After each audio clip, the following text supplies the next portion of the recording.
Well, Mark Kimmitt is a retired US Army Brigadier General, and he joins me now live from Washington, D.C. Good to speak to you, Mark. So, to put these observation posts in northern Syria, is it a method for the US to keep a close eye and a control over the YPG, which Turkey claims a branch of the PKK terrorist group?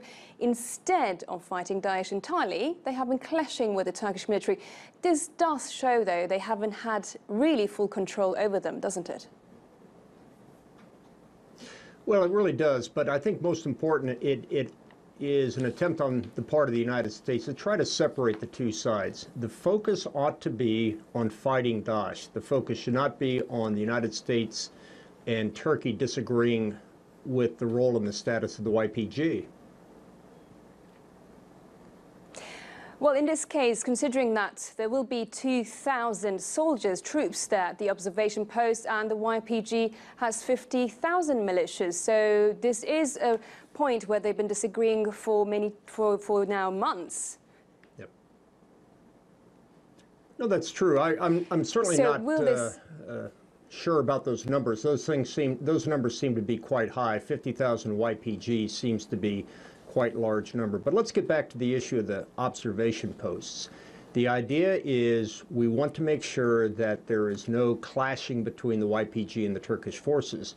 The clashing should be between the Turkish forces, the YPG, and the United States against Daesh, and it is hoped that these observation posts will get that back into focus. So how will these observation posts work, though? Well, it's quite simple. By having these observation posts located in key areas along the border, there will be less of a chance for either side, either the YPG or the Turkish side, for accidental incursions, accidental conflict. And if there are reports of perhaps shelling by one side or the other, they can be validated by these observation posts. And the United States, one would hope, would act as the mediator between both the Turkish forces and the YPG forces, so that it can be determined where the source of that shelling is coming from, and some resolutions to take to end that shelling. So setting up these observation posts, I mean, is this enough to address the underlying problem when it comes to the two countries' differences? I mean, isn't this just a short-term solution?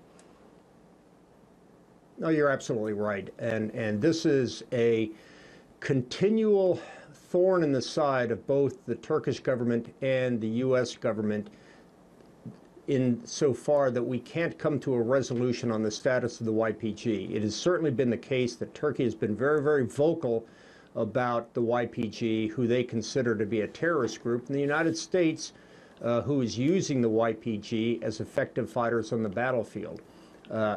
We continue to talk about this with the Turkish government. The Turkish government continues to talk to us about this.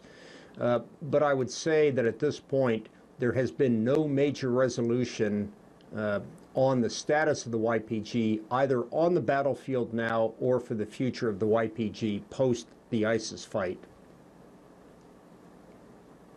Well, we do have to wrap it up here, but thank you very much for that insight, Mark Kimmitt.